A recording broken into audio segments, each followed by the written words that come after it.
क्या आपने कभी हुआ से बनी हुई पूरी फौज देखी है? दूसरी आलमी जंग के दौरान एक यूनिट थी जिसका काम गोली चलाना नहीं बल्कि धोखा देना था। उन्हें भूत फौज कहा जाता था, जो कि फौजियों पर मुश्तमिल नहीं थी बल्कि फनकारों और डिजाइनर्स पर मुश्तमिल थी। उनका सबसे बड़ा हथियार ये हुआ भरे रबड़ के टैंक थे। दूर से वो बिल्कुल हकीकी नजर आ रहे थे, दुश्मन को यकीन दिलाने के लिए कि एक बड़ी फौज इंतजार कर रही है। लेकिन बसरियात काफी नहीं थीं।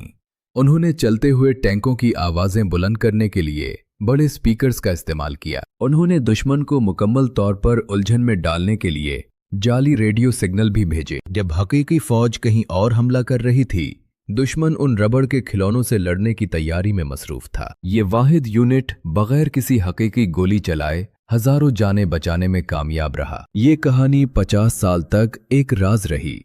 तसव्वुर करें, तारीख में और कितने राज छपे हुए हैं। फिर मिलेंगे मजीद ऐसे हैरत अंगेज राजों को बेनकाब करने के लिए।